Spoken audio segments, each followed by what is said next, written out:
Shalom, selamat hari Minggu Bapak-bapak, Ibu-ibu, dan saudara sekalian, juga para pendengar Radio Republik Indonesia.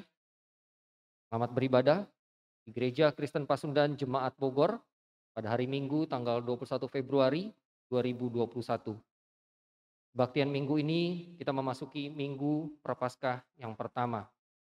Dan kebaktian ini akan dilayani oleh Bapak Pendeta Dedan Nimrod Simatupang SSI, Pendeta Jemaat GKP Bogor. Sebelum memulai ibadah, kami undang Bapak Ibu untuk lakukan saat teduh mulai secara pribadi.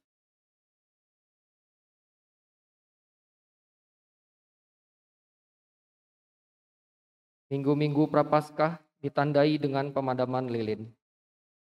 Pemadaman lilin memiliki makna perjalanan umat mengiringi karya pengorbanan Kristus hingga kematiannya. Setiap minggu semakin gelap, hingga memasuki Prapaskah 6 yang disebut juga Palmarum, yakni Minggu Sengsara Tuhan. Semua lilin akan padam. Pada Jumat Agung, tidak ada satupun lilin yang menyala. Minggu-minggu Prapaskah mengundang umat untuk menghayati jalan penderitaan Tuhan dengan terlibat dalam latihan rohani berupa doa, puasa pantang, dan pertobatan. Pada setiap minggu Prapaskah, satu lilin akan dipadamkan. Untuk memulai rangkaian pemadaman lilin ini, Majelis Jemaat menyiapkan 6 buah lilin yang ditempatkan di depan mimbar. Keenam lilin tersebut dinyalakan sebelum kebaktian Minggu Prapaskah pertama dimulai. Pada Minggu Prapaskah pertama, satu lilin akan dipadamkan. Dan begitu seterusnya hingga Minggu Prapaskah ke-6, semua lilin akan padam.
Bapak, Ibu, Saudara dan Saudari yang dikasihi Tuhan.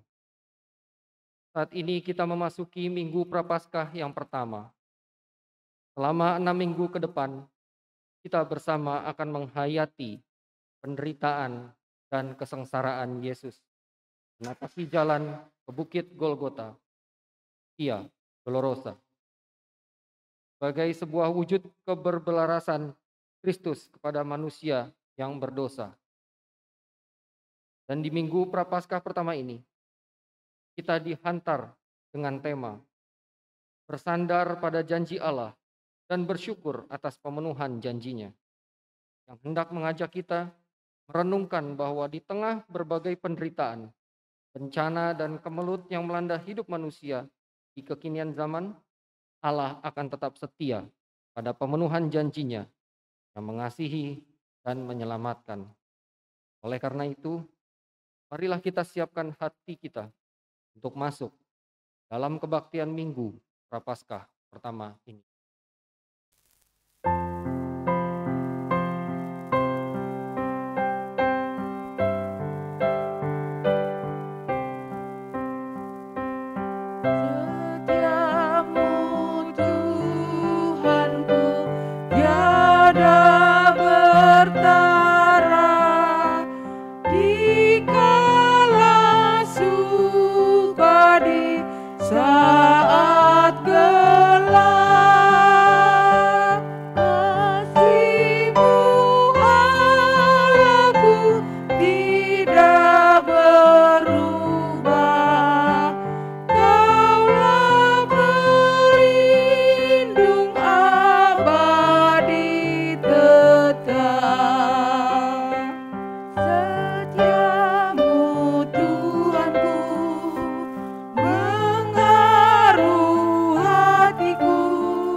kita mulai kebaktian kita pada saat ini dalam satu pengakuan bahwa kebaktian Minggu Prapaskah yang pertama ini berlangsung dalam nama Allah Bapa, Anak, dan Roh Kudus.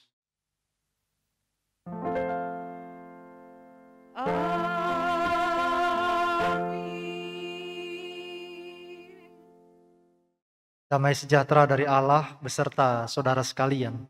Dan beserta saudara juga. Nas pembimbing dalam kebaktian Minggu Prapaskah yang pertama ini didasarkan pada surat Petrus yang kedua, pasal 3 ayat 9 yang mengatakan demikian. Tuhan tidak lalai menepati janjinya, sekalipun ada orang yang menganggapnya sebagai kelalaian, tetapi ia sabar terhadap kamu. Karena ia menghendaki supaya semua orang berbalik dan bertobat. Amin.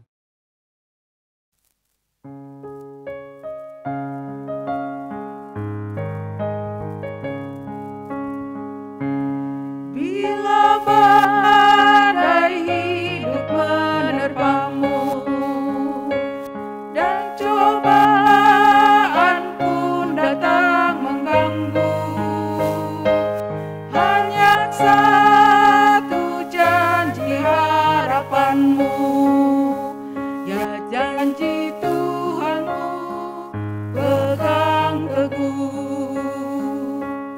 Biar gunung-gunung pun beranjak, serta bukit-bukit pun bergoncang, kasih dan setia dari Tuhan akan melindungimu tetap teguh. Pegang selalu janji Tuhan, jangan lepaskan walau siang atau malam. Hanyalah takut atau bimbang, Tuhanlah pemilik hidupmu.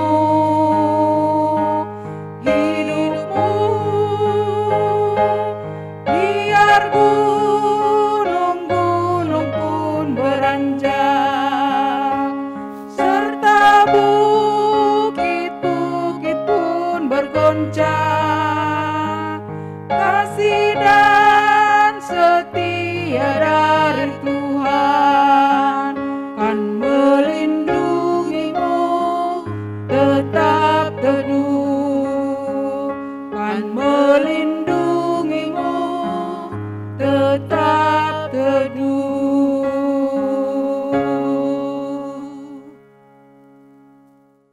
Menapaki kembali jalan deritamu, ya Yesus, mengingatkan dan menyadarkan kami bahwa kami pun sebagai manusia yang penuh dengan kelemahan, tidak luput dari penderitaan demi penderitaan yang harus kami jalani dalam kehidupan ini. Namun, kami yakin bahwa penderitaan bukanlah akhir kehidupan, melainkan sebuah tantangan untuk proses menjadi seorang yang berpengharapan untuk menjalani kehidupan yang lebih baik lagi. Memasuki Minggu Prapaskah pertama ini, biarlah kami kembali melihat janji Allah yang pasti bagi manusia yang tetap taat, setia, dan bertobat. Allah akan turut campur tangan dalam situasi sulit sekalipun. Ajarilah kami untuk meneladani jalan deritamu, ya Yesus, dan penuh kesetiaan dan penuh pengharapan yang teguh bahwa Allah pasti penuhi janjinya. Saudara-saudara, marilah kita merendahkan diri dan hati kita di hadapan Tuhan Allah kita untuk mengakui segala dosa dan kesalahan kita. Kita akan awali dengan pengakuan dosa secara pribadi dalam hati kita masing-masing dalam saat teduh.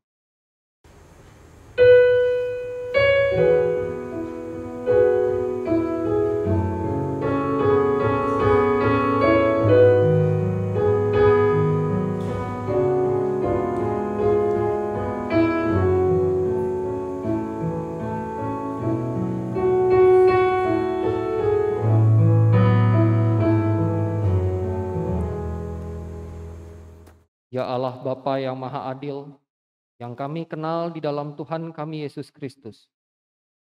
Saat ini kami merendahkan diri di hadapan-Mu dan memohon ampun atas segala kesalahan kami. Kami seringkali mengkhawatirkan banyak hal dalam kehidupan ini, keluarga, pekerjaan, kebutuhan hidup, kesehatan, pekerjaan, dan masa depan kami. Bahkan kami seringkali membiarkan rasa khawatir itu membelenggu dan menguasai diri kami. Ampunilah kelemahan kami ya Tuhan, sebab dengan demikian kami telah meragukan kekuatan dan kekuasaan Tuhan yang menjamin dan memeliharakan kehidupan kami. Bahkan di tengah-tengah ancaman atau godaan, kami begitu mudah meninggalkan Tuhan. Ampunilah kami ya Bapa, kasihanilah kami ya Kristus, kasihanilah kami ya Roh Kudus. Teguhkanlah hati kami untuk senantiasa berpaut dan beriman kepadamu. Amin.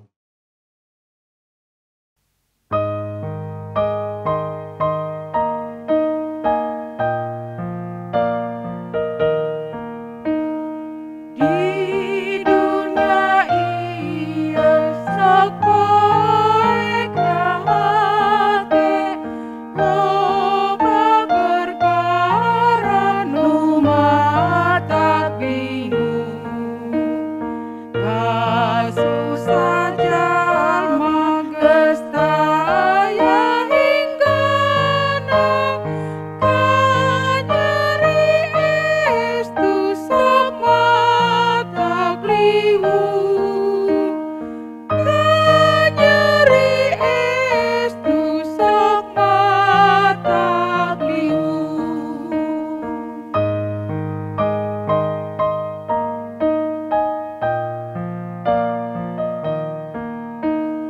Di dunia ia saperat ku dosa, omong jeung lampak pikir sumawon.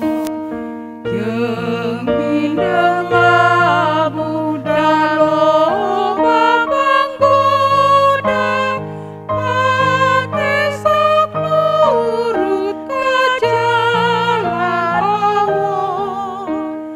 Hate sok nurut ka jalan awon. Bapak, Ibu, dan Saudara, mari kita berdiri. Bagi kita yang telah mengaku dengan jujur di hadapan Tuhan setiap dosa dan pelanggaran kita, maka anugerah pengampunan diberitakan bagi kita.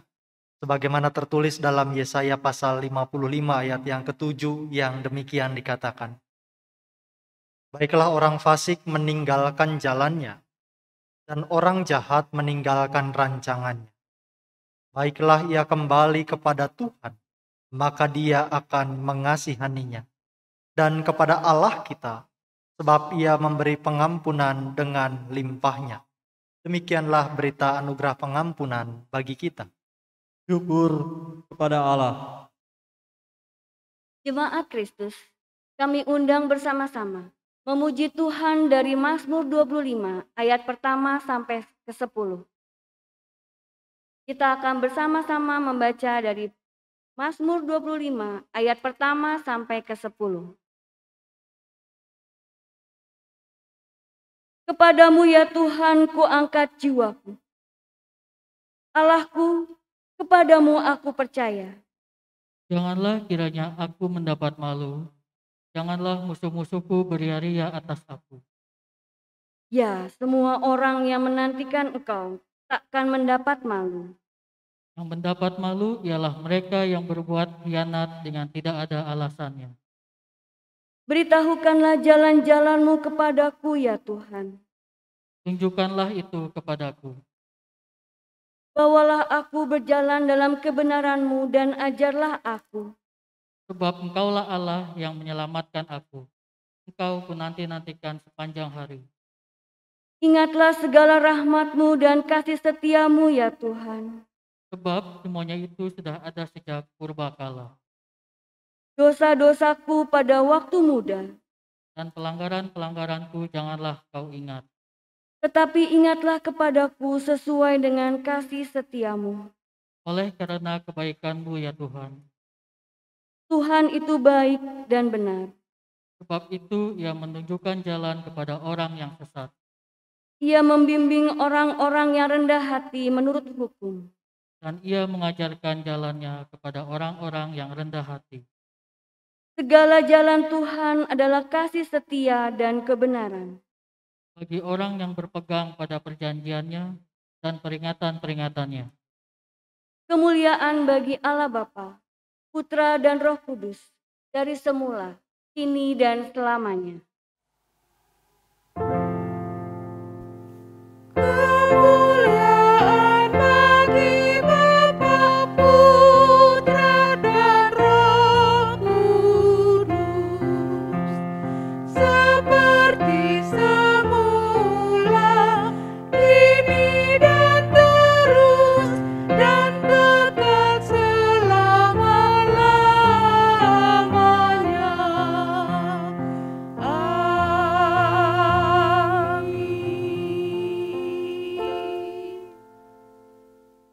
Bapak Ibu Saudara, anak-anak dan juga pendengar Radio Republik Indonesia, mari kita mempersiapkan diri kita untuk membaca dan merenungkan firman Tuhan, dan mari kita mempersiapkannya di dalam doa. Di Minggu Prapaskah yang pertama ini Tuhan, di dalam kami merayakan proses perendahan hati dan pertobatan, kami juga pada saat ini memberi diri kami untuk dituntun, diarahkan, dibentuk seturut dengan kehendak firman-Mu. Kami membuka telinga kami, pikiran kami, dan hati kami. Maka berjagalah atas hidup kami ya Roh Kudus, agar ketika firman itu diberitakan, kami boleh mendengarnya dengan baik, memahaminya, dan dimampukan juga untuk melakukannya dalam hidup keseharian kami. Dalam nama Yesus Kristus berfirmanlah bagi kami. Amin. Bapak Ibu Saudara dan juga anak-anak yang Tuhan Allah kasihi, firman Tuhan pada saat ini didasarkan pada kitab Kejadian pasal 9. Kitab Kejadian pasal 9 ayat 8 sampai 17. Firman Tuhan memberitakan kepada kita semua demikian. Berfirmanlah Allah kepada Nuh dan kepada anak-anaknya yang bersama-sama dengan dia. Sesungguhnya aku mengadakan perjanjianku dengan kamu dan dengan keturunanmu, dan dengan segala makhluk hidup yang bersama-sama dengan kamu, burung-burung, ternak, dan binatang-binatang liar di bumi yang bersama-sama dengan kamu, segala yang keluar dari bahtera itu, segala binatang di bumi. Maka kuadakan perjanjianku dengan kamu, bahwa sejak ini tidak ada yang hidup yang akan dilenyapkan oleh air bah lagi, dan tidak akan ada lagi air bah untuk memusnahkan bumi. Dan Allah berfirman, inilah tanda perjanjian yang kuadakan antara aku dan kamu serta segala makhluk yang hidup yang bersama-sama dengan kamu, turun-temurun untuk selama-lamanya. Busurku kutaruh di awan, supaya itu menjadi tanda perjanjian antara aku dan bumi. Apabila kemudian kudatangkan awan di atas bumi, dan busur itu tampak di awan, maka aku akan mengingat perjanjianku yang telah ada antara aku dan kamu, serta segala makhluk yang hidup, segala yang bernyawa, sehingga segenap air tidak lagi menjadi air bah untuk memusnahkan segala yang hidup. Jika busur itu ada di awan, maka aku akan melihatnya, sehingga aku mengingat perjanjianku yang kekal antara Allah dan segala makhluk yang hidup, segala makhluk yang ada di bumi. Berfirmanlah Allah kepada Nuh, inilah tanda perjanjian yang kuadakan antara aku dan segala makhluk yang ada di bumi. Sampai semikian jauh pembacaan Alkitab kita. Maka yang berbahagia ialah kita yang tidak hanya sekadar membaca, tetapi yang juga memelihara dan melakukannya dalam hidupnya hari lepas hari. Hosiana.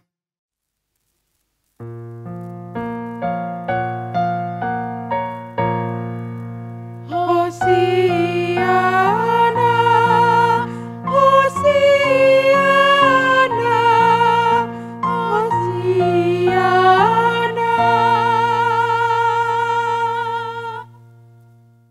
Bapak, Ibu, dan Saudara, hari ini kita sudah memasuki Minggu Prapaskah yang pertama. Minggu Pertobatan.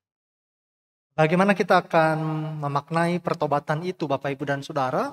Maka hari ini kita dihantar dengan pembacaan Alkitab, yaitu cerita tentang Nuh. Bagaimana yang kita baca dalam Kejadian pasal 9 pada hari ini. Bicara tentang kisah Nuh, kisah air bah. Salah satu kisah etiologi yang cukup banyak diceritakan oleh bangsa-bangsa di dunia ini. Dan ketika kita membaca dari sudut pandang orang-orang Israel, inilah yang kita baca. Kisah tentang Nuh. Karena memang ada lagi kisah yang lain, misalkan dari Babel, kita juga akan menemukan cerita tentang air bah, di mana dituliskan dalam suatu epik dari Raja Gilgamesh. Jadi cerita air bah ini bukan cerita eksklusif milik orang Israel. Bukan hanya kisah eksklusif milik agama-agama Abrahamistik. Tapi ini adalah cerita-cerita yang juga banyak dibuat atau banyak dikembangkan oleh bangsa-bangsa lain di dunia ini.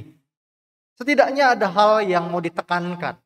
Ketika misalkan ada cerita dari epik Gilgamesh, lalu kemudian ada cerita tentang Nabi Nuh, maka sebenarnya ada sesuatu yang mau ditekankan dalam peristiwa air bah. Bahwa Allah adalah Allah yang berdaulat atas ciptaannya. Allah adalah pencipta dan segala milik ciptaannya bisa dengan bebas diperlakukan, dibentuk, atau bahkan apapun yang mau Allah perbuat atas ciptaannya, Allah punya kebebasan untuk lakukan itu.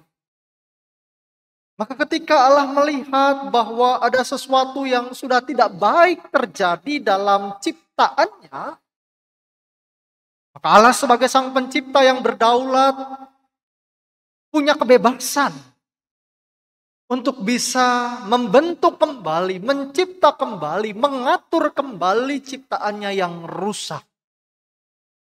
Apapun yang mau Allah lakukan sebagai pencipta yang berdaulat, maka ia punya hak untuk itu. Dalam tradisi Hindu misalnya, kita tahu ada 3 dewa. Brahma, Wisnu, dan Siwa. Dewa Siwa digambarkan sebagai dewa perusak. Tetapi itu juga menjadi dewa suci yang disembah. Nah, pada hakikatnya dewa punya hak, punya kebebasan untuk melakukan perombakan, mengatur ulang, menata ulang, merobohkan untuk membangun dan lain sebagainya. Maka sebenarnya prinsip itu juga ada di dalam teks Alkitab kita. Ketika kita membaca cerita Nuh ini, maka kita boleh menemukan bahwa kita sebagai manusia, sebagai ciptaan Tuhan, adalah sosok yang berhak untuk diperlakukan apapun oleh Tuhan. Kalau Tuhan menganggap bahwa kita tidak lagi menjadi ciptaan yang baik, yang selaras dengan rencananya, tidak lagi selaras dengan apa yang telah dipersiapkannya, tidak lagi baik sebagaimana yang telah dipersiapkan sebagai tujuan Allah untuk menciptakan kita, maka hakikatnya Allah bisa berbuat apa saja atas hidup kita. Boleh. Kalau ada yang tanya, Pak, kok jahat sekali Allah memberi air bah kepada manusia? Mengapa Allah jahat sekali sampai-sampai memusnahkan manusia di bumi dan hanya menyisakan Nabi Nuh dan keluarganya beserta dengan sepasang atau 7 pasang? Itu nanti Bapak Ibu bisa lihat. Karena di dalam kitab Kejadian pun ada 2 versi cerita tentang Nuh. Maka kenapa Allah bisa tega melakukan itu? Maka jawabannya sederhana. Dia bukan jahat, dia bukan tega, dia bukan kejam. Tapi karena memang itu adalah hak Allah sebagai pencipta yang berdaulat. Ketika Allah melihat ada sesuatu yang rusak dalam ciptaannya, Ia berhak lakukan apapun untuk memulihkan keseimbangan ciptaannya, untuk memulihkan tujuan baik dari segala ciptaannya. Allah punya hak untuk itu. Maka kalau kita berhenti hanya pada peristiwa air bah, kalau kita berhenti membaca cerita etiologi ini dalam cerita Nuh dan berhenti pada kisah air bah, maka Bapak Ibu, Saudara, anak-anak dan pendengar RRI, maka pantaslah bagi kita untuk hari ini kita mengalami ketakutan besar. Pantaslah bagi kita pada saat ini untuk mengalami kecemasan akan apa yang akan terjadi pada hidup kita. Kalau kisah Nuh ini berhenti hanya pada peristiwa air bah, maka ketika kita berkaca melihat diri kita yang berdosa dan penuh dengan cacat, penuh dengan kerusakan moral, penuh dengan hal-hal yang bertentangan dengan kehendak Allah, maka pantaslah bagi kita untuk saat ini mengalami ketakutan dan kecemasan besar. Karena Allah yang berdaulat, Sang Pencipta yang bisa berbuat apapun atas kita sebagai ciptaannya, bisa jadi mengambil sikap merombak kita dengan cara yang seperti kita bisa baca dalam cerita Nuh. Tetapi kesaksian Alkitab menceritakan hal yang berbeda dengan kisah-kisah etiologi dari bangsa lain. Kesaksian iman yang dicatatkan dalam Alkitab menjadi berbeda karena tidak sama seperti epik Gilgamesh misalnya. Kisah iman dalam Alkitab kita melanjutkan kisah Nuh ini dengan satu perjanjian antara Allah dengan Nuh. Ketika Allah sudah membuat air bah itu surut, ketika daratan sudah kembali dilihat, ketika kapal atau bahtera Nuh itu sudah bisa bersandar, maka ada satu peristiwa yang menarik yang dicatatkan dalam Alkitab, yaitu Allah sebagai pencipta yang berdaulat, sebagai pencipta yang punya hak atas seluruh ciptaannya, sebagai Allah yang bisa memperlakukan ciptaannya semau Allah, sesuka Allah, ternyata mengambil langkah yang berbeda. Dengan inisiatifnya, Allah membuat perjanjian. Dengan inisiatifnya, Allah membangun komunikasi dan relasi dengan manusia. Dengan inisiatifnya, Allah membuat dirinya terikat pada janji dengan ciptaannya. Maka ini sesuatu yang luar biasa. Kalau kita bertanya apa untungnya buat Allah, pasti jawabannya tidak ada.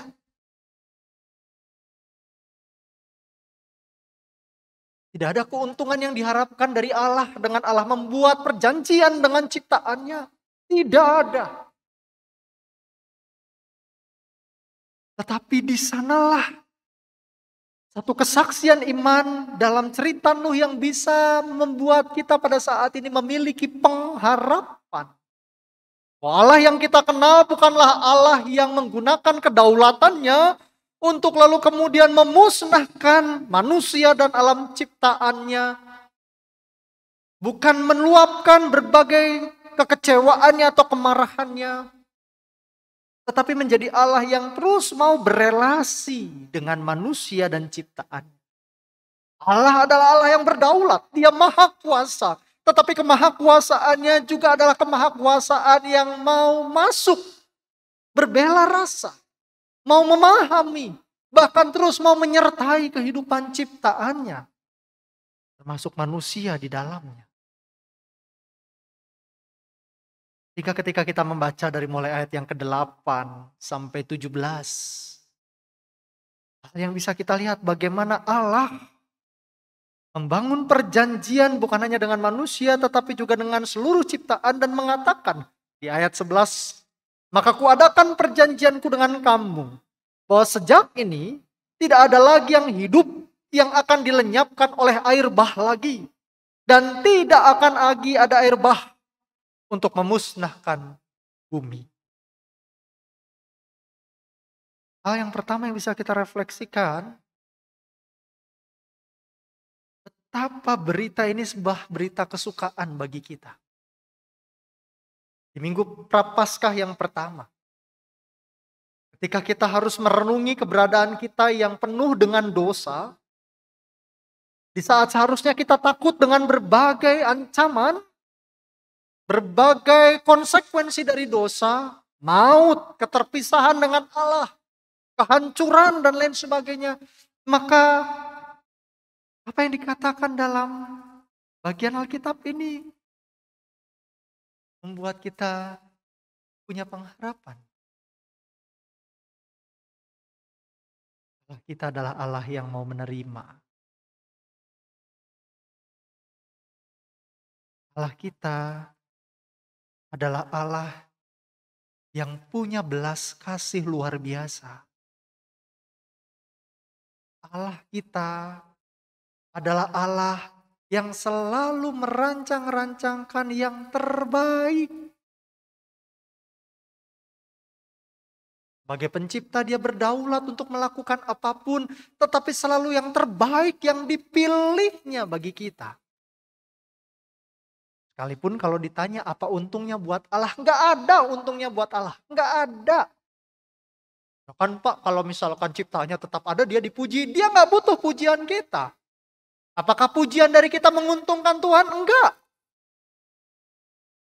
Ketika seluruh manusia di dunia ini tidak ada yang memuji dia, dia tetap menjadi Allah yang maha kuasa. Dia tetap menjadi Allah yang berdaulat. Maka ketika Allah sudah menunjukkan inisiatif yang tinggi untuk mau membangun relasi dengan kita,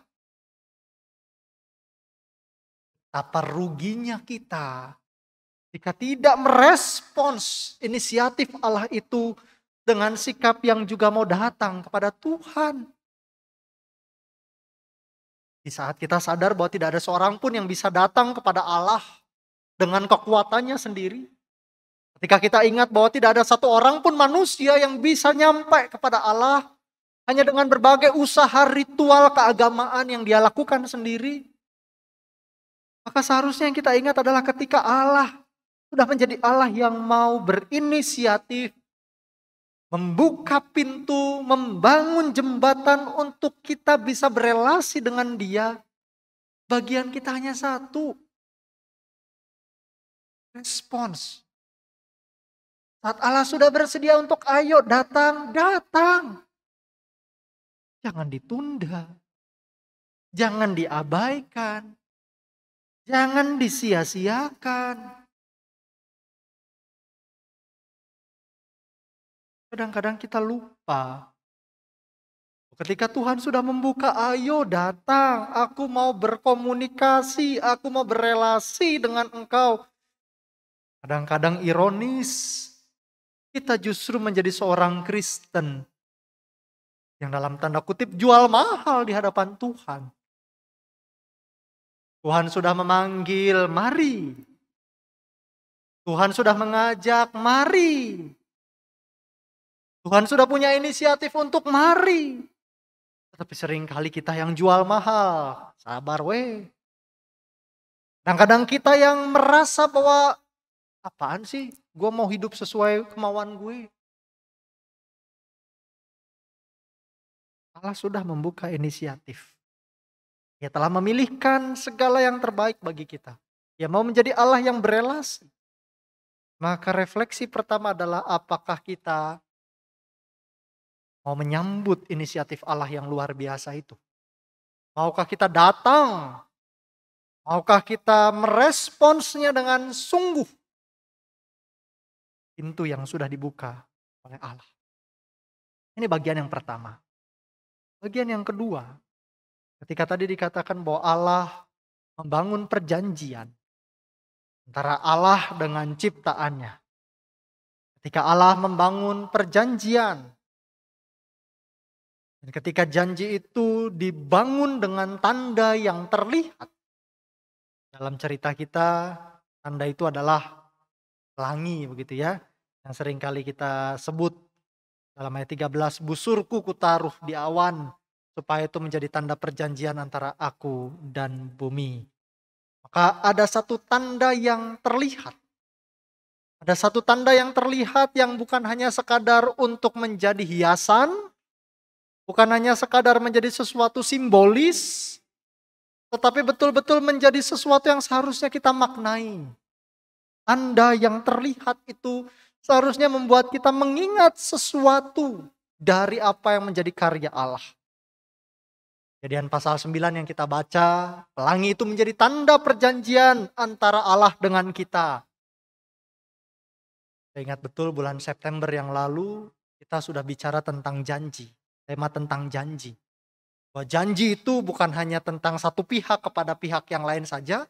Bukan hanya satu pihak yang terikat pada janji, tetapi juga adalah dua pihak terikat pada janji. Maka kalau salah satu mengabaikan atau melanggar janji itu atau meninggalkan janji itu, maka itu sudah menjadi satu prestasi. Dan karenanya pengabaian atau pengingkaran terhadap janji itu bisa berakibat fatal. Maka kalau kita bicara, busurku kutaruh di awan dalam Kejadian pasal 9 sebagai satu tanda yang terlihat. Tanda perjanjian antara manusia dengan Allah. Dalam cerita berikutnya ketika kita mengingat perjalanan sejarah bangsa Israel dimulai dari Abraham, tanda itu berganti. Atau tanda itu kemudian semakin diperlengkapi dengan satu perjanjian baru, yaitu sunat. Maka ketika kita bicara tentang kehidupan kita saat ini, tanda perjanjian antara kita dengan Allah lewat dua buah sakramen yang biasa dikenal dalam kehidupan gereja Kristen Pasundan. Baptisan dan perjamuan kudus. Bagi kita yang hari ini sudah menjadi anggota baptis, bahkan anggota CD, mari kita mengingat lagi apa yang menjadi tanda perjanjian kita dengan Allah. Sudahkah kita juga sungguh-sungguh mengikatkan diri pada janji kita dengan Allah? Sudahkah kita menjadi sungguh-sungguh hidup sesuai dengan perjanjian antara kita dengan Allah? Sudahkah kita juga bersama-sama berjuang untuk patuh dan taat pada apa yang menjadi janji kita dengan Allah?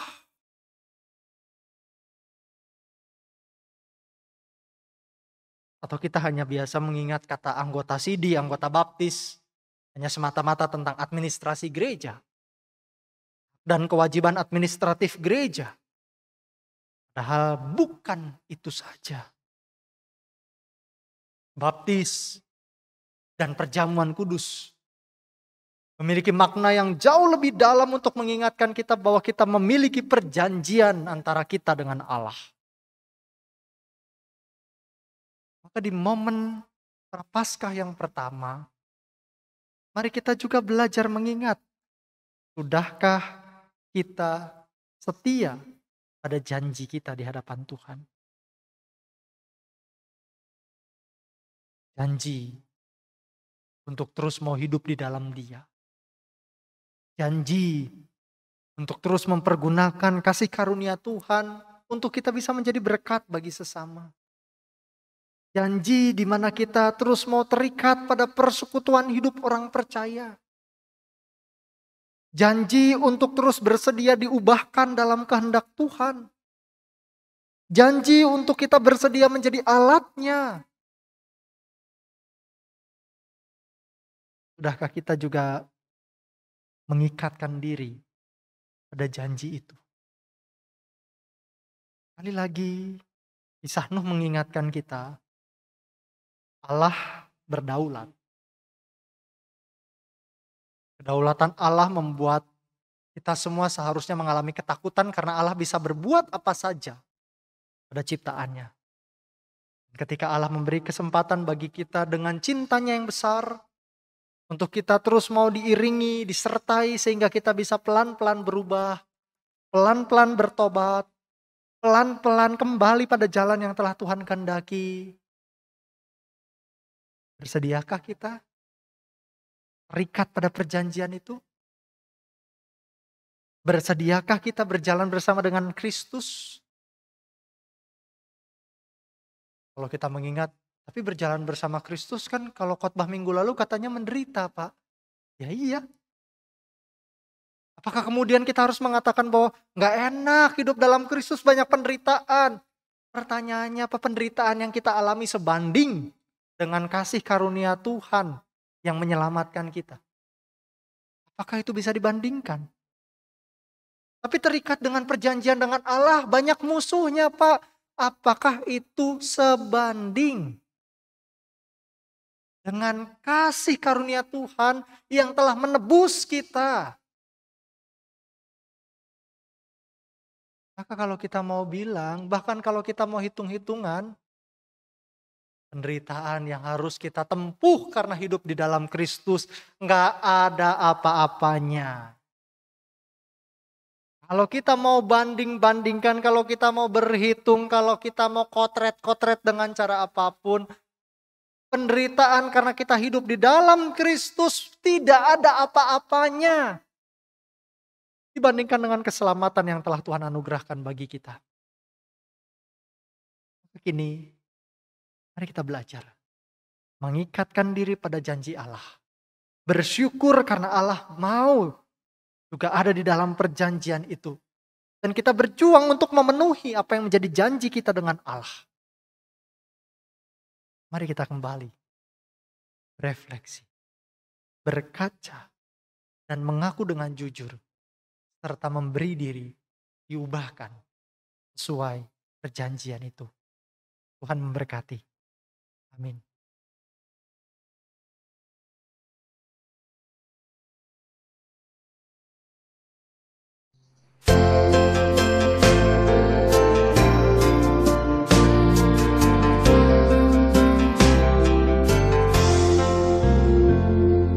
Bapa di surga mengasihiku, aku senang dan mengucap syukur. Kabar gembira tentang kasih-Nya dapat ku baca dalam Alkitab. Kasih Tuhanku sungguh besar, sungguh besar, sungguh besar. Kasih Tuhanku sungguh besar, kasih-Nya padaku. Walaupun aku berjalan sesat, Yesus mencari diriku tetap, dan ku kembali ke pangkuannya, karena ku ingat kasih-Nya mesra. Kasih Tuhanku sungguh besar, sungguh besar, sungguh besar. Kasih Tuhanku sungguh besar, kasih-Nya padaku. Bila ku masuki surga kelak, dan ku memandang Rajaku tetap, maka hidupku abadi merdu. Yesus Tuhanku mengasihiku.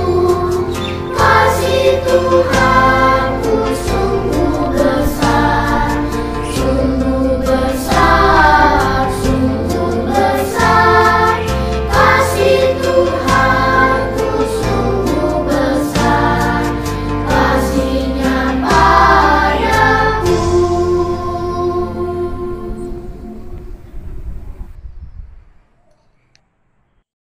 Jemaat kekasih Kristus, kami undang bangkit berdiri. Kita akan bersama-sama menyatakan iman rasuli bersama gereja dari segala abad dan tempat. Demikian. Aku percaya kepada Allah, Bapa yang Maha Kuasa, Halik langit dan bumi, dan kepada Yesus Kristus, anak yang tunggal Tuhan kita, yang dikandung dari Roh Kudus, lahir dari Saudara Maria, yang menderita di bawah pemerintahan Pontius Pilatus, disalibkan, mati dan dikuburkan, turun dalam kerajaan maut. Pada hari yang ketiga, bangkit pula dari antara orang mati, naik ke surga, duduk di sebelah kanan Allah, Bapa yang Maha Kuasa, dan yang akan datang dari sana untuk menghakimi orang yang hidup dan yang mati.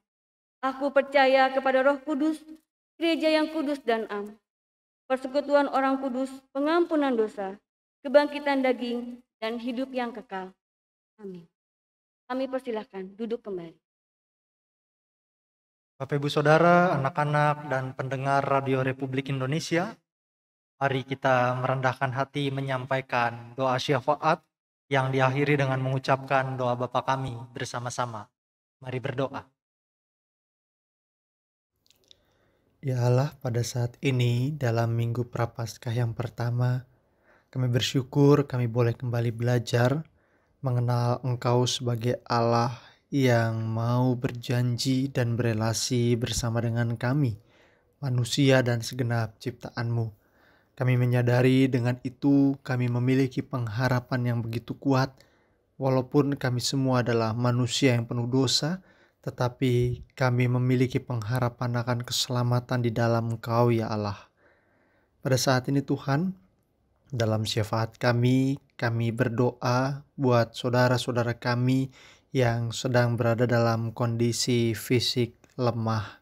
Kami berdoa untuk segenap orang tua kami, pendeta emeritus, dan juga untuk setiap kaum lanjut usia yang pada saat ini mengalami kelemahan fisik.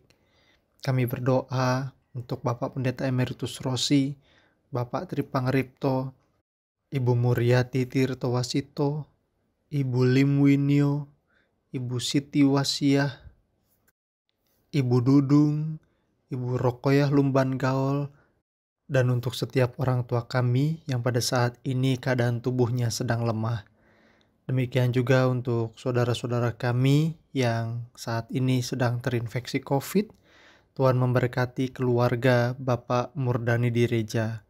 Tuhan memberikan kekuatan buat setiap mereka ya Tuhan. Dengan kuasa-Mu kami mengimani ada kesembuhan, ada pertolongan, dan ada pemulihan di dalam Tuhan. Buat saudara-saudara kami yang pada saat ini merawat mereka semua ya Tuhan, biarlah Tuhan juga menjaga dengan kesehatan yang baik. Tuhan memberi kesabaran, Tuhan memberi semangat dan sukacita, agar saudara-saudara kami boleh merawat dengan penuh cinta kasih dan dengan penuh ketulusan. Pada saat ini kami juga berdoa untuk saudara-saudara kami yang pada saat ini sedang bergumul dalam berbagai pergumulan karena COVID-19 ini ya Tuhan. Saudara-saudara kami yang secara ekonomi pada saat ini sedang terbelenggu, mereka yang pada saat ini sudah berada dalam jalan yang buntu, biarlah Tuhan juga yang memberikan jalan buat permasalahan-permasalahan ekonomi yang dialami oleh saudara-saudara kami. Untuk saudara-saudara kami yang kehilangan pekerjaan, Tuhan yang pada saat ini mengarahkan mereka semua untuk menemukan pekerjaan yang tepat atau ada usaha yang bisa dikembangkan di tengah situasi yang tidak mudah seperti saat ini. Untuk saudara-saudara kami yang memiliki pergumulan keluarga, Tuhan juga yang memimpin dalam hikmat agar pergumulan demi pergumulan yang pada saat ini sedang dialami boleh terselesaikan dengan semangat kerendahan hati seperti yang boleh kami lakukan di masa Prapaskah ini. Biarlah setiap persoalan yang ada tidak diselesaikan dengan emosi yang salah, tetapi kami boleh menenangkan diri dan mengambil berbagai keputusan dengan hati yang tenang. Kami juga berdoa untuk anak-anak. Di masa pandemi COVID-19, anak-anak masih harus belajar secara jarak jauh, dan di dalamnya kami juga melihat bahwa ada banyak anak-anak yang sudah mulai kehilangan semangat, anak-anak yang sudah mulai jenuh, anak-anak yang sudah mulai mengalami stres.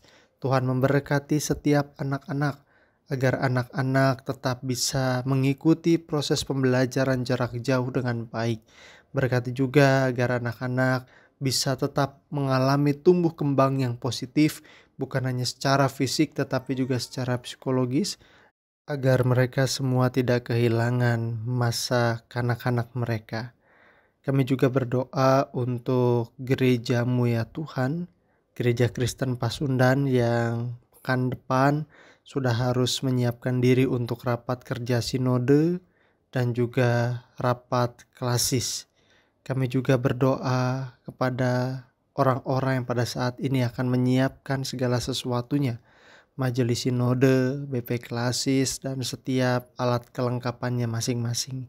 Kami juga berdoa untuk setiap utusan jemaat yang akan mengikuti baik rapat kerja sinode maupun rapat klasis. Biarlah setiap utusan jemaat dapat menjadi utusan yang bertanggung jawab, yang betul-betul mengikuti seluruh proses rapat itu dengan baik, sehingga gereja Tuhan boleh menghasilkan keputusan-keputusan yang seturut dengan kehendak Tuhan. Kami juga berdoa ya Tuhan untuk bangsa dan negeri ini, biarlah setiap upaya untuk memulihkan bangsa dari pandemi COVID-19 boleh dilakukan dengan baik, baik upaya vaksinasi, baik upaya penanganan ekonomi, bahkan upaya-upaya lain, kebijakan-kebijakan lain yang harus ditempuh. Tuhan juga memberkati agar masyarakat Indonesia termasuk kami semua juga boleh ambil bagian dalam kepatuhan menjalankan protokol kesehatan dan juga kepatuhan dalam melakukan apa yang baik untuk kehidupan bersama. Kami juga berdoa untuk upaya pertolongan bagi saudara-saudara kami yang terkena bencana alam. Kiranya Tuhan memberkati dengan kebutuhan-kebutuhan pokok yang tetap tersedia melalui orang-orang yang terus mensupport keberadaan mereka.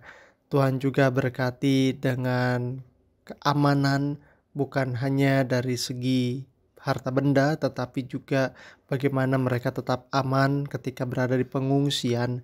Kami juga berdoa ya Tuhan untuk proses pemulihan dari trauma, agar mereka semua juga bisa tetap menatap hari esok dengan yakin bahwa segala sesuatunya baik dan Tuhan adalah Tuhan yang berjanji untuk menjaga setiap mereka. Kami juga berdoa ya Tuhan untuk berbagai isu-isu kriminalitas, diskriminasi, intoleransi. Tuhan berkati agar bangsa ini boleh semakin pulih dan bangsa ini tetap boleh menjadi bangsa yang hidup dalam kerukunan dan kebersatuan. Ini doa kami ya Tuhan, semuanya kami sampaikan hanya di dalam nama-Mu Yesus Kristus Tuhan kami yang mengajar kami berdoa demikian.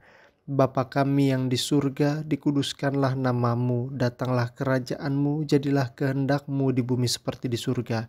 Berikanlah kami pada hari ini makanan kami yang secukupnya, dan ampunilah kami akan kesalahan kami, seperti kami juga mengampuni orang yang bersalah kepada kami. Dan janganlah membawa kami ke dalam pencobaan, tetapi lepaskanlah kami dari yang jahat. Karena Engkau yang punya kerajaan dan kuasa dan kemuliaan sampai selama-lamanya. Amin. Jemaat Tuhan, marilah dengan sukacita membawa persembahan kita kepada Tuhan, dan kita dengarkan dari Lukas 21 ayat 3 sampai 4 demikian. Lalu ia berkata, "Aku berkata kepadamu, sesungguhnya janda miskin ini memberi lebih banyak daripada semua orang itu. Sebab mereka semua memberi persembahannya dari kelimpahannya. Tetapi janda ini memberi dari kekurangannya, bahkan ia memberi seluruh nafkahnya."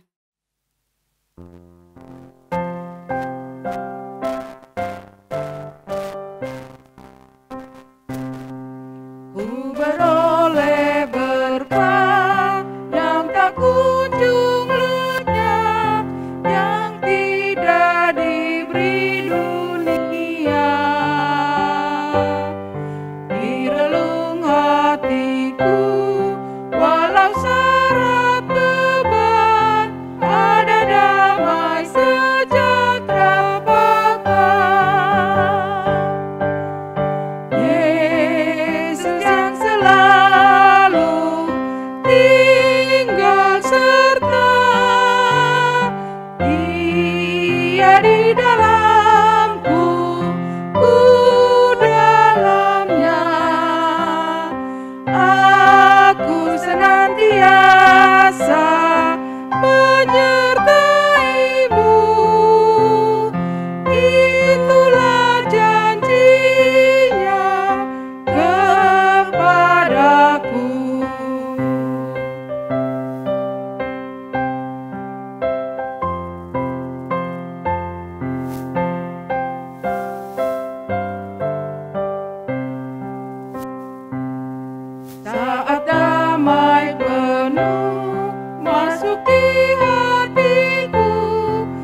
harta yang terbesar di bejana fana ku miliki di dunia.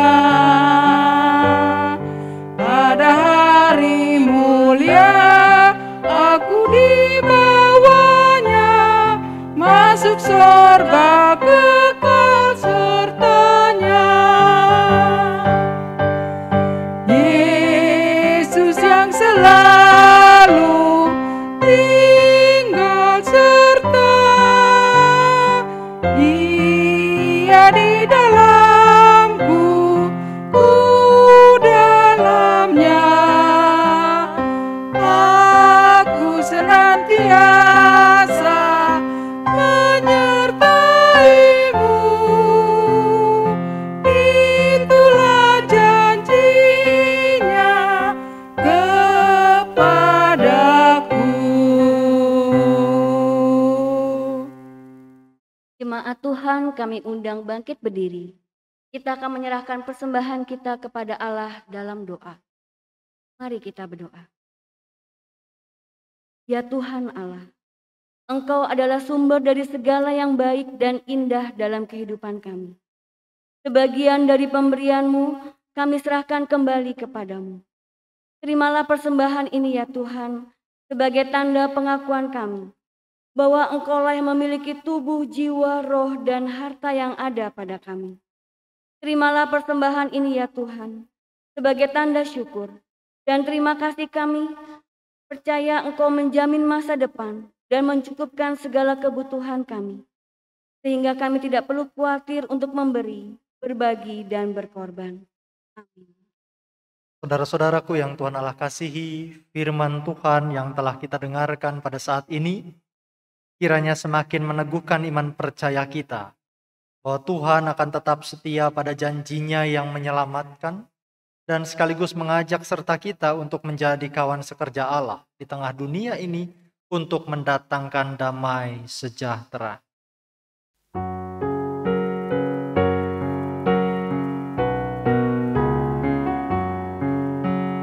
Janji yang manis kau tak kulupakan, tak terombang-ambing lagi jiwaku.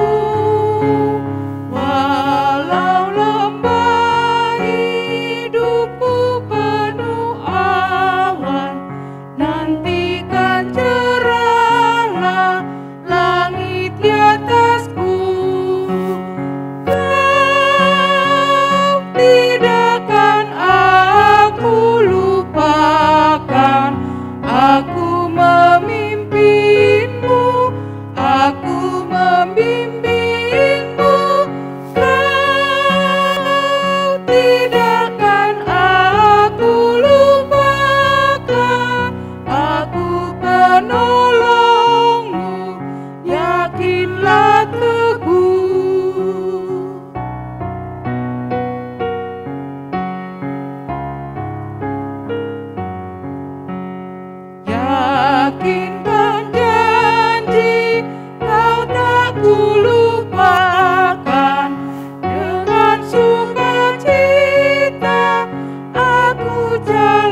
terimalah berkat Tuhan. Kasih Allah Bapa dan kasih Tuhan kita Yesus Kristus serta persekutuan dengan Roh Kudus menyertai saudara-saudara dari saat ini sampai selama-lamanya. Amin.